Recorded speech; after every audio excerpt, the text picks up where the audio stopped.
Nah, saya mau bagi sedikit sebelum kita mulai, tapi tolong catat ya. Catat betul-betul. Ini rahasia di antara kita. Bapak Ibu sekalian, rahmat itu di Quran dan juga dalam hadis setidaknya punya 3 makna utama. Ada 3 makna. 1, solusi dari berbagai macam persoalan hidup. Saya ulang, solusi dari berbagai macam persoalan hidup. Itu diantaranya ditemukan di Quran surah kedua Al-Baqarah di ayat 157. Nah, munculnya ayat 157 ini ada keterkaitan dengan 155 dan 156. Persoalannya di 155, sabarnya 156, solusinya 157. 155, wala nabluwannakum bisyai'im minal khauf wal ju' wa naqsim minal amwal wal anfus wath thamarat wa basyiris sabirin. Sabarnya 156, alladzina idza asabathum musibah qalu inna lillahi wa inna ilaihi raji'un. Ayat 157-nya, ulaika alaihim salawatum mir rabbihim wa rahmah wa ulaika humul muhtadun. Itu ya. Baik.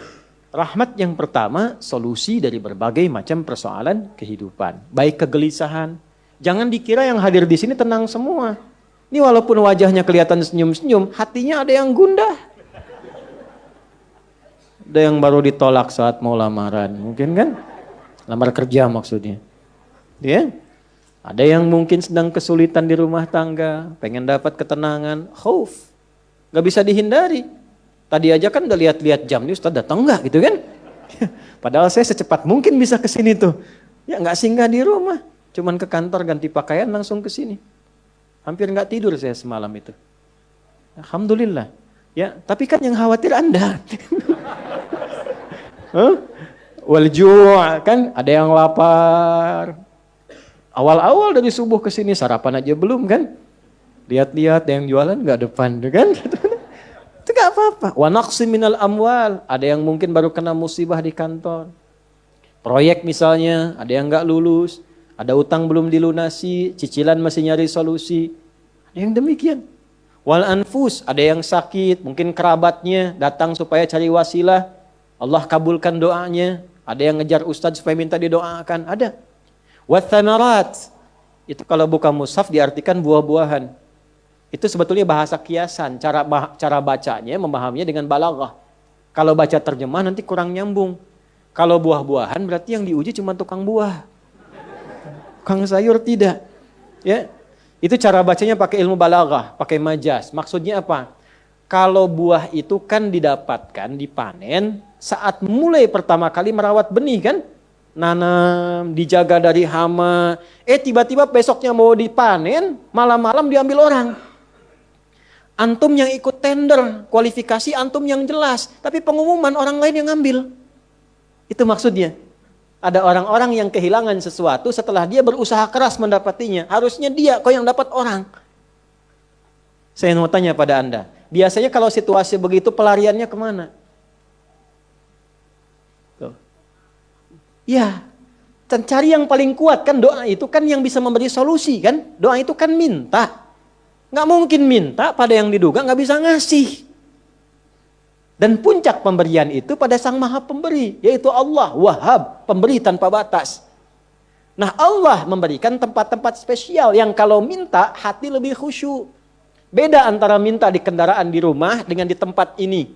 Tempatnya lebih tenang, saat masuk saja suaranya sudah lain, aura sudah beda. Apa nama tempatnya? Masjid. Makanya Bapak Ibu masuk masjid ini rasanya sudah lain. Dengan rumah sendiri tenang mana dengan masuk masjid? Masjid.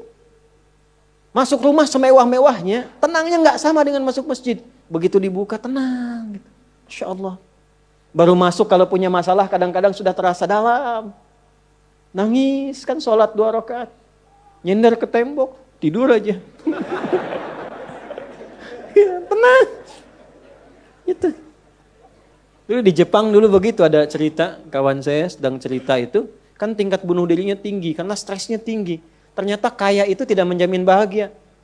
Maju tidak menjamin bahagia, kan negara maju. Tapi indeks kebahagiaannya belum tentu didapatkan maksimal. Bunuh dirinya banyak, Pak. Saya pernah lewat satu tempat itu yang tiap hari selalu ada 1-3 orang bunuh diri di situ. Itu masih biasa Ustaz. Ada satu tempat X lah, saya tidak sebutkan, ya. X. Itu tiap hari mayat bergeletak di mana aja. Sampai akhirnya wali kotanya punya ide, tapi ini nggak harus ditiru. Nyari solusi yang belum kedapati. Dibikin satu tempat di lokalisasi. Kalau mau bunuh diri di sini aja. Waktunya diatur. Jam 9 sampai jam 11, jam 2 sampai jam 3. Kalau lewat situ datang, tunda besok. Diatur. Ya. Ini kisah nyata, satu kali ada orang kemudian pengen datang ke situ ketemu sama orang Islam. Mau kemana Pak? Bahasa kita lah, bunuh diri katanya. Jam berapa? Jam 1. Ini kan belum. Belum. Ikut saya aja dulu. Takut terlambat nih. Bener. Takut terlambat.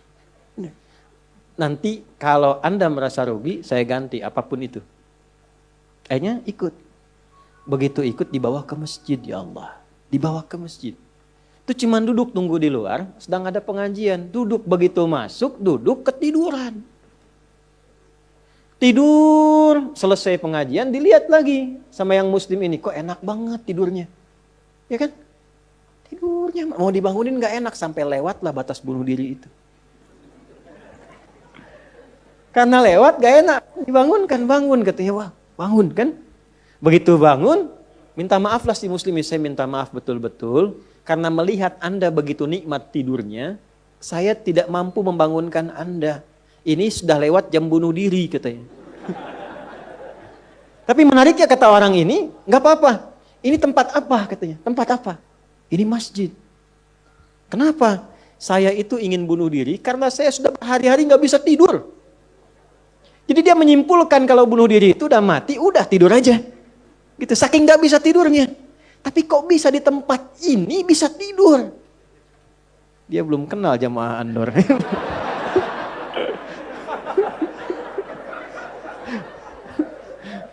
Tidur. Maka diperkenalkanlah dengan masjid. Masjid. Masuk Islam Pak. Asyhadu an la ilaha illallah. Asyhadu anna Muhammad Rasulullah. Itu cuman numpang istirahat samping masjid. Masuk Islam. Asbabnya tidur. Tuh.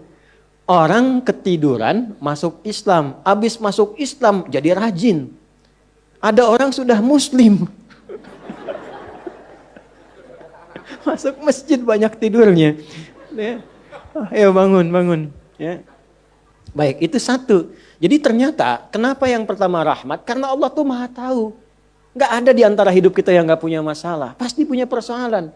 Kalau sedang ditimpa persoalan, diuji, sabar dulu. Kata Allah, terima dulu. Karena hakikat dari ujian itu untuk meningkatkan kualitas hidup. Dan gak mungkin diuji kalau gak mampu. Gak mungkin. Kaidahnya kan jelas. La yukallifullahu nafsan illa. Jadi kalau ada ibu sedang diuji masalah sekarang begitu berat, memang yang mampu cuma ibu, Bu. Saya nggak mampu.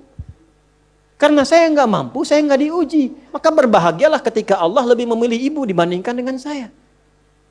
Sabar dulu. Dan hikmahnya apa? Ada nanti sesuatu yang besar di depan, yang butuh kesabaran lebih. Kalau yang sekarang nggak lulus, ke depan itu sulit untuk dihadapi. Karena itulah ditingkatkan kualitas terima dulu, tapi kan nggak usah lama-lama.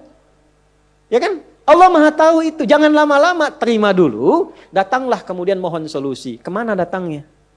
Masjid.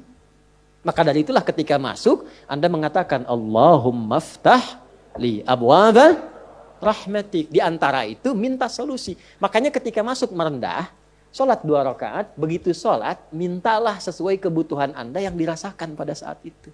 Itu fikihnya. Nah kalau nggak tahu fikihnya, nanti itu nggak kepake, sayang, peluang hilang. Padahal mungkin itu cara Allah untuk bisa mengabulkan apa yang kita mohon. Jelas? 1. 2, itu ampunan dari dosa yang sudah berlebih. Namanya israf. Quran surah ke-39, Az-Zumar di ayat ke-53. Qul ya ibadiyalladzina asrafu ala anfusihim la taknatu mir rahmatillah. Innallaha yaghfirudz dzunuba jami'a. Duhai hambaku, tuh masih disebut hamba. Siapa di antara kita di sini yang merasa tidak punya dosa? Boleh angkat tangan? Boleh, silakan. Saya selesai pulang. Pasti setiap kita merasa itu. Dan tidak sedikit orang-orang yang ingin taubat itu mencari tempat. Nah, tidak ada tempat yang paling ideal kecuali ke masjid. Kalaupun nggak ada orang, nggak apa-apa. Datang, masuk. Masuk, Pak. Mungkin yang menghambat rezeki itu dosa. Yang menghambat perbuatan belum bisa jadi baik, dosa. Ya, mohon maaf, dengan berbagai jenisnya. Dengan berbagai jenisnya. Maka yang terbaik apa? Datang ke masjid. Datang ke masjid. Ya. Ini kisah nyata di masa lalu. Makanya sering baca tuh yang baik-baik lah, kisah salafus saleh, orang-orang saleh di masa lalu.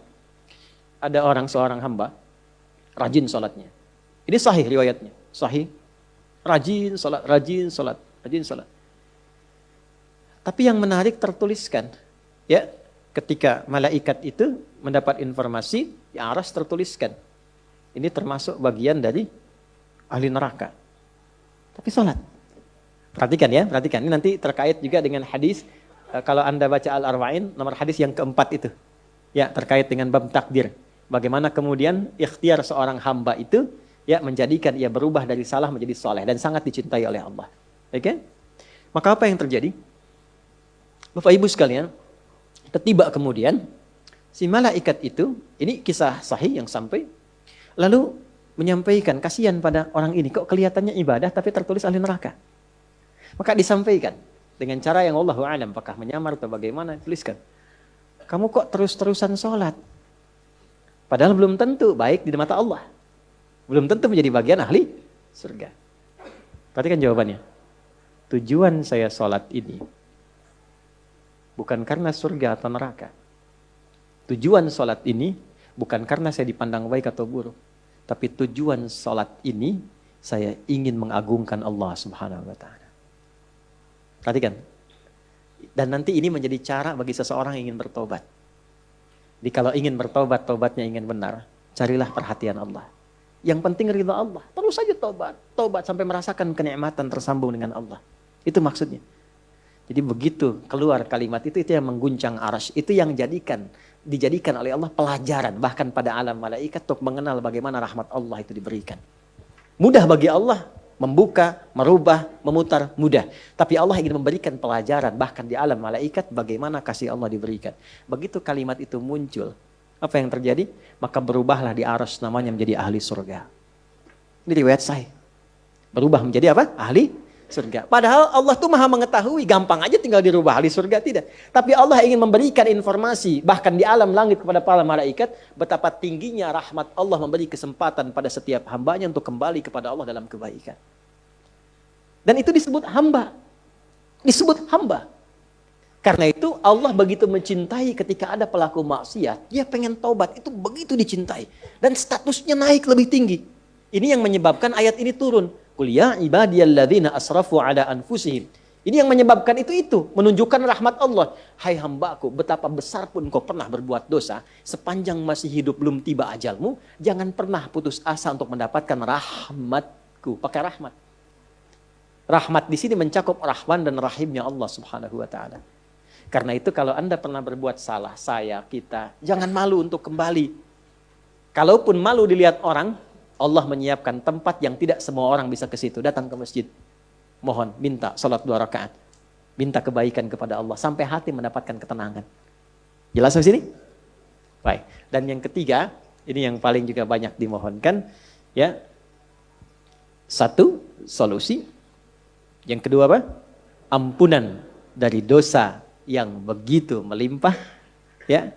Dan yang ketiga, rahmat yang ketiga, kasih sayang yang memudahkan jalan-jalan kehidupan. Dunia sampai akhirat. Yang ketiga. Semua kita pasti ingin mendapatkan kemudahan, kenyamanan. Bukan cuma dunia, sampai dengan akhirat. Kasih Allah yang memberikan kemudahan dunia disebut dengan Rahman. Kasih Allah yang memberikan kelapangan akhirat disebut dengan Rahim. Itu kita baca setiap hari. Bismillahirrahmanirrahim. Maka ketika masuk ke dalam masjid, mohonlah kepada Allah 1 dari 3 kemuliaan ini. Kalau ustadznya belum datang, itu manfaat besar. Boleh jadi banyak permohonan, hayo lekatkan di situ, optimalkan. Dan di situ mungkin peluang terbesar untuk mendapatkan apa yang kita inginkan. Jadi, begitu Bapak Ibu mendapatkan 1 dari 3 itu, keutamaan bukan? Keutamaan bukan? Hah? Istimewa tidak? Dalam bahasa Arab, sesuatu yang istimewa, sesuatu yang utama disebut fadlun namanya. Makanya Sulaiman alaihissalam ketika dipuji, karena hebatnya, istimewanya, bisa menaklukkan awan. Ya kan? Sebelum Songgoku dan Songgohan dengan awan kintonnya itu, yang fiksi. Nabi Sulaiman tuh betul-betul nyata.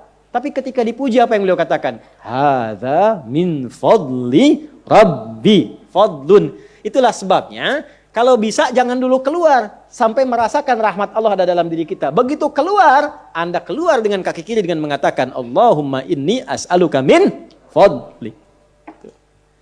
Ya Allah, saya ke masjid seperti apa yang kau perintahkan, saya datang. Saya memohon seperti apa yang kau tunjukkan lewat Rasulmu, saya lakukan. Ya Allah, engkau minta ini, saya kerjakan. Engkau minta berdoa, saya doa. Kau minta alirkan air mata, aku alirkan. Maka mohon ya Allah, jangan biarkan aku keluar dari rumahmu ini, kecuali engkau kabulkan apa yang aku mohonkan, sesuai dengan janji yang engkau tetapkan sebagai kemuliaan darimu. Ya Allah, saya mohon kemuliaan darimu. Itu rahasianya, itulah doa. Nah, jadi kalau mau doa itu, jangan sekedar dibaca. Baca bagus, menjadi ibadah. Tapi yang paling penting, tahu isinya. Sehingga itu bisa merubah diri kita jadi lebih baik. Makanya beda rasanya. Antum kalau tahu makna segitu aja, itu Masya Allah dalam sekali. Keluar dari sini sudah beda rasanya.